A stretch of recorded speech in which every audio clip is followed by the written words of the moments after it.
Beans சாப்பிட்டு பாருங்க, பார்க்கவே எவ்வளோ ஒரு சூப்பராக இருக்க டேஸ்ட்டும் அந்தளவுக்கு சூப்பராக இருக்கும். நீங்கள் கேரட் பீன்ஸ் எல்லாம் சேர்த்து போனதுனால உடம்புக்கு ரொம்ப ரொம்ப நல்லது. உங்கள் வீட்டில் இருக்கிற குழந்தைங்களுக்கெல்லாம் லஞ்ச் பாக்ஸ் கூட செஞ்சு கொடுக்கலாம், அவங்க விரும்பி சாப்பிடுவாங்க. டேஸ்ட்டும் அந்தளவுக்கு சூப்பராக இருக்கும். இன்றைக்கி சூப்பரான ஹெல்த்தியான நம்ம கேரட் பீன்ஸை வச்சு நம்ம சாதம் தான் பண்ண போகிறோம். எப்படி செய்யலாம்னு பார்க்கலாமா?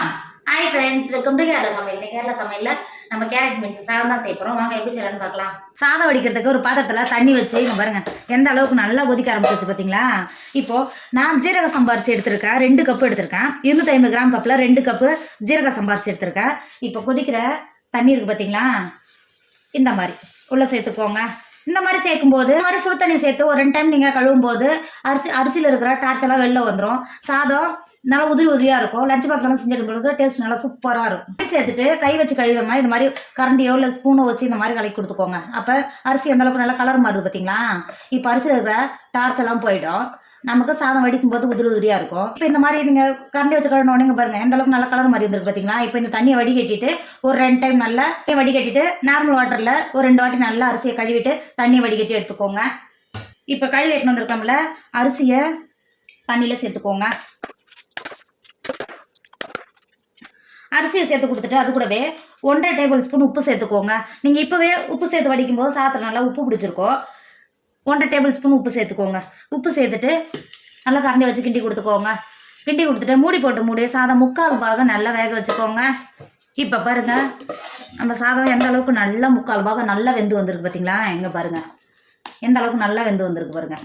3/4 பாகம் வந்துட்டுனா இந்த மாதிரி எடுத்துட்டு இந்த மாதிரி உடச்சி பார்த்தா 3/4 பாகம் வெந்திருக்கணும், 1/4 வேகாத இருக்கணும். இது மாதிரி தான் இருக்கணும். இப்படி இந்த மாதிரி இருந்தால் தான் நம்ம சாதம் கிளறும்போது உதிரியாக இருக்கும். நீங்கள் எந்த சாதம் பண்ணாலும் இந்த மாதிரி தான் வடிக்கணும். அப்போ தான் நல்லா உதிரியாக இருக்கும், பார்க்குறதுக்கு நல்லா சூப்பராக இருக்கும்.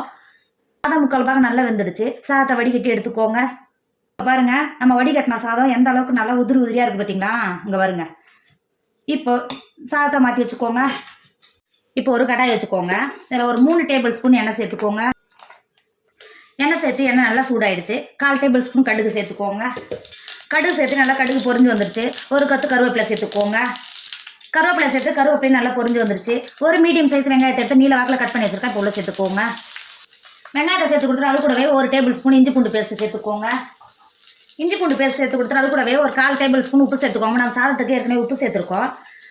1/4 டேபிள் ஸ்பூன் மட்டும் உப்பு சேர்த்துட்டு வெங்காயத்தையும் இஞ்சி பூண்டு பச்சை வடை போய் வெங்காயம் நல்லா சாஃப்டாக வதங்குற வரைக்கும் வதக்கிக்கோங்க. பாருங்க நல்லா இஞ்சி பூண்டு பச்சை வடை போய் நல்லா வெங்காயம் நல்லா வதங்கி வந்திருக்கு பார்த்தீங்களா. இந்த அளவுக்கு நல்லா வதங்கி வந்தப்போ ஒரு டேபிள் ஸ்பூன் மல்லித்தூள் சேர்த்துக்கோங்க. அது கூடவே 1.5 டேபிள் ஸ்பூன் காஷ்மீர் மிளகாத்தூள் சேர்த்துக்கோங்க. உங்களுக்கு காரத்துக்கான அரிசி சேர்த்துக்கோங்க. 1/4 டேபிள் ஸ்பூன் மஞ்சத்தூள் சேர்த்துக்கோங்க. 1/2 டேபிள் ஸ்பூன் கரம் மசாலா சேர்த்துக்கோங்க. சேர்த்துட்டு ஒரு 2 செகண்ட் மசாலாவோட பச்சை வடை போகிறதுக்கு நல்லா வதக்கிக்கோங்க.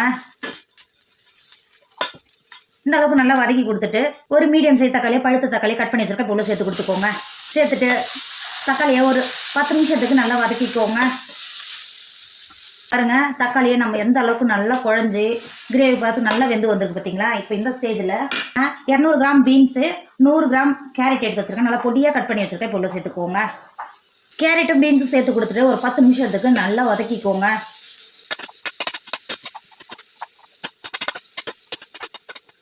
இப்போ பாருங்கள் இந்த அளவுக்கு நல்லா கிண்டி கொடுத்துட்டு நான் ஒரு கைப்பிடி அளவு பூண்டை தட்டி வச்சுருக்கேன். சேர்த்து கொடுத்துக்கோங்க. முன்னாடி எண்ணெயில் சேர்க்க மறந்துட்டேன். நீங்கள் பூண்டு சேர்க்கும் போது எண்ணெயில் சேர்த்துக்கோங்க. சேர்த்துட்டு பூண்டு நம்ம சேர்த்த காயெல்லாம் சேர்ந்து நல்லா வெந்து வர வரைக்கும் நல்லா வேக வச்சுக்கோங்க. ஒரு 3/4 பாகம் நல்லா வெந்து வந்தால் தான் சாதத்தோடு வச்சு சாப்பிடும்போது டேஸ்ட் நல்லாயிருக்கும். மூடி போட்டு மூடி வேக வச்சுக்கோங்க. இடையில திறந்து நல்லா கிண்டி கொடுத்துக்கோங்க. தண்ணி எதுவும் சேர்க்காதனால அடி பிடிக்க சான்ஸ் இருக்குது. இடையில திறந்து கிண்டி கொடுத்துக்கோங்க. இப்போ பாருங்கள் கேரட்டும் பீன்ஸும் எந்த அளவுக்கு நல்லா வெந்து வந்திருக்கு பார்த்தீங்களா. நம்ம பூண்டு சேர்ந்ததோட அதோட வாசனை அந்த அளவுக்கு சூப்பராக இருக்கும். நல்லாவே வெந்து வந்திருக்கு. நம்ம ஏற்கனவே வடித்து மாற்றி வச்சுருக்கோம்ல சாதத்தை பொருளை சேர்த்துக்கோங்க. சேர்த்துட்டு நல்லா கிண்டி கொடுத்துக்கோங்க.